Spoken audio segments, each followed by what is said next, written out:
पेशी थी उसके लिए मजीद इस्लाहात की गई और दिसंबर 2020 का एक नोटिफिकेशन जारी किया गया जिसको कैबिनेट ने मंजूर कर दिया और उसका अभी गजट नोटिफिकेशन नहीं हुआ था। कल उन्होंने अहकामात फरमा दिए हैं कि उसका भी फिल फॉर गजट नोटिफिकेशन कर दिया जाए। अब वो मसला हल हो गया है, नंबर एक। नंबर दो, उन्होंने कहा कि फिल फॉर फंड्स का इजरा किया जाए और आज मुझे ये कहते हुए मसरत हो रही है कि जब मैं आपके सामने खड़ा हूं मुल्तान में, तो मुल्तान के सेक्रेटेरिएट के लिए जो फंड्स दरकार थे उसकी रिलीज पहली किस्त की हो गई है और इंशाअल्लाह वजीर आजम ने वादा किया है कि वो अपनी पहली फुर्सत में मुल्तान तशरीफ लाएंगे, बहावलपुर भी तशरीफ ले जाएंगे और अपने हाथों से इन बाख्तियार खुद मुख्तार सेक्रेटेरिएट्स का संगे बुनियाद रखेंगे। जी अंदाज़न कितने की किस्त है? एक अरब है ये पहली जो किस्त जो कल रिलीज हुई है वो 70 करोड़ है। इसके साथ साथ मैं अर्ज करता चलूं, एक और फैसला ये हुआ है कि इस साल का जो बजट आएगा अगले माली साल के लिए, जनूबी पंजाब का सालाना तरक्याती प्रोग्राम अलहदा होगा, उसकी अलहदा कॉपी होगी, उसकी अलहदा एडीबी की बुक होगी और मंसूबे जो हैं बिल्कुल जाहिर हो जाएंगे कि ये जनूबी पंजाब के मंसूबे हैं। होता क्या था माजी में, पिछले दौर में क्या होता रहा, नून लीग के दौर में जनूबी पंजाब के लिए बजट में एक खतीर रकम रख दी जाती थी और दौरान साल उसको और मंसूबों पे मुंतकिल कर दिया जाता था रीअप्रोप्रिएशंस के जरिए। आप देखें कि जो नून कहती है, शहबाज शरीफ साहब ने एक दफा फरमाया था कि हमने जनूबी पंजाब की आबादी के बारे में के मुताबिक हमने 33% पंजाब का डेवलपमेंट फंड जनूबी पंजाब के लिए मुख्तस कर दिया है। उन्होंने दुरुस्त कहा था, लेकिन जब हमने रिकॉर्ड चेक किया तो साल के अख्ताम पर जो एक्चुअली जनूबी पंजाब पर खर्च हुआ वो 17% था। 33% दिखाया गया और 17% खर्च किया गया। अब जो तरीकाकार हमने बनाया है उससे अब इसकी रीअप्रोप्रिएशन मुमकिन नहीं होगी।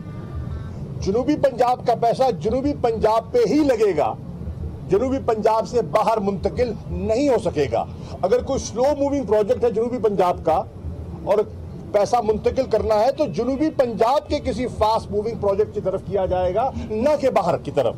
तो ये एक बहुत बड़ी तब्दीली है और एक बहुत बड़ी पेशरफ्त है जिससे इंशाअल्लाह जनूबी पंजाब की जो तरक्याती महरूमियां हैं वो दूर होंगी। इसके साथ साथ जो एक और बहुत बड़ा और एक तारीखी फैसला आपकी खिदमत में अर्ज करना चाहता हूं वो ये है, हमने ये गुजारिश की मेंबरान ने और वजीर आजम ने उससे इत्तफाक किया कि जब जनूबी पंजाब में टैलेंट मौजूद है, यहाँ काबिल लोग मौजूद हैं, उनको मौके नहीं मिलते, हम अगर सिर्फ महरूम इलाकों को अकोमोडेट करने के लिए आपने अर्बन और रूरल कोटा मुख्तस किया है तो फिर जनूबी पंजाब का जो पसमानदा और महरूम इलाका है जहां काबिल बच्चे हैं उनको मेरिट में भर्ती किया जाए, लेकिन जनूबी पंजाब का अलहदा कोटा होना चाहिए। इसका भी तहरीक इंसाफ की हुकूमत ने एक तारीखी फैसला किया है कि वो कोटा का फैसला हुआ है कि अब जो कुल सरकारी सीटें होंगी उसमें एक हिस्सा जनूबी पंजाब का होगा और जनूबी पंजाब के बच्चे जो हैं वो आपस में कम्पीट करेंगे। राजनपुर का बच्चा बहावलपुर से, बिहाड़ी का मुल्तान से, मुल्तान का लोधरा से, ये कंपटीशन होगा और उसमें जो अहल बच्चे होंगे मेरिट की बुनियाद पर वो सर्विसेज में आएंगे। उसका फायदा क्या होगा, एक तो ये इलाका जो सर्विसेज में कदरे कम है उनकी नुमाइंदगी बढ़ जाएगी।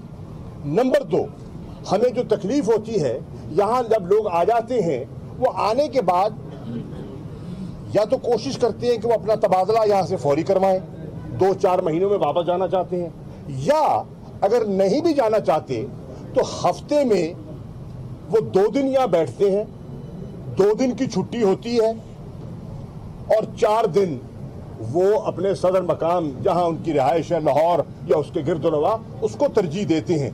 कागजों पे वो मुल्तान बैठे हुए हैं, हकीकतन वो लाहौर बैठे हैं।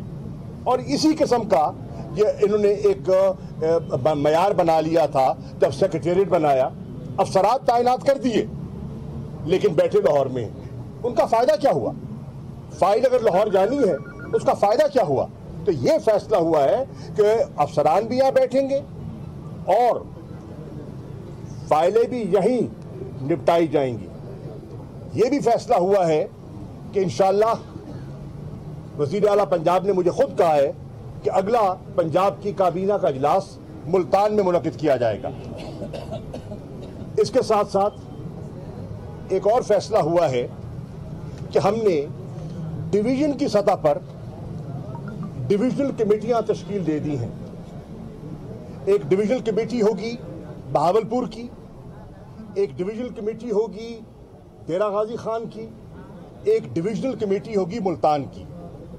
तमाम मेंबरान कौमी असम्बली, सूबाई असम्बली वो उस कमेटी के मेंबरान होंगे और हर माह उसकी मीटिंग हुआ करेगी डिविजनल हेडक्वार्टर पर। जितने डिविजनल ऑफिसर्स हैं, चाहे कमिश्नर है, आरपीओ है, डिप्टी कमिश्नर हैं, जो डीपीओज हैं, लाइन डिपार्टमेंट के लोग हैं, उनको मदऊ किया जाएगा ताकि अवामी नुमाइंदे अवाम के मसाइल उनके सामने रखें और उनका हल तलाश करें कवानीन के मुताबिक, रूल्स रेगुलेशंस के मुताबिक, और जो लोगों के गवर्नेंस के इश्यूज हैं उनको हल किया जाए। और अगली मीटिंग में पिछली मीटिंग का एक हिसाब लिया जाए कि जिन चीज़ों की निशानदेही हुई थी उसमें पेशरफ्त हुई है, नहीं हुई, कितनी हुई है, ताकि इस एहतसाब के अमल से हम क्वालिटी ऑफ सर्विसेज को बढ़ाएं और डिलीवरी मैकेनिज्म में बेहतरी लेकर आएं। तो ये भी कल एक फैसला हुआ है जो मैं आपकी खिदमत में पेश करना चाह रहा था। इसके साथ साथ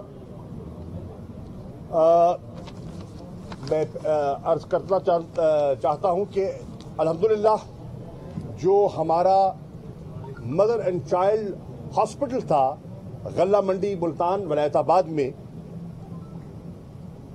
बड़ी जद्दोजहद के बाद उसका PC1 भी हो गया और बड़ी जद्दोजहद के बाद उसका फंड भी रिलीज हो गया। इंशाअल्लाह अनकरीब उसका टेंडर होगा और टेंडर के बाद उस काम का आगाज किया जाएगा।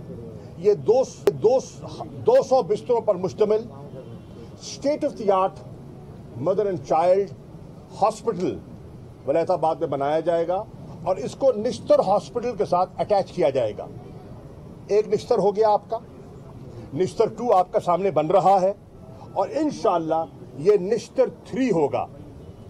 और ये निश्तर 3 जो है इसकी जो वाइस चांसलर है निश्तर के, एडमिनिस्ट्रेटिव कंट्रोल उनका होगा, मैनेजमेंट, देखभाल, क्वालिटी की सर्विस और क्वालिटी की तैनातियां वहाँ हों, तो ये भी हो गया है। और इसमें भी मैं बुनियाद कब तक हो जाएगा इंशाअल्लाह हम रखना चाह रहे हैं। मैं चाह रहा था कि एक दफ़ा टेंडर हो जाए जी, क्योंकि मैं नहीं चाहता ना, हाथ पक्का डालना चाहता हूँ, कच्चा नहीं डालना चाहता। और इंशाअल्लाह मेरी कल वाइस चांसलर साहब से बात हुई थी और उन्होंने कहा था हम टेंडर का प्रोसेस शुरू कर रहे हैं। वज़ीर ख़ारजा शाह महमूद कुरैशी इस वक्त मुल्तान में मौजूद हैं और वहाँ पर मीडिया से गुफ्तगू करते हुए सहाफ़ियों के सवालों के जवाब दे रहे हैं।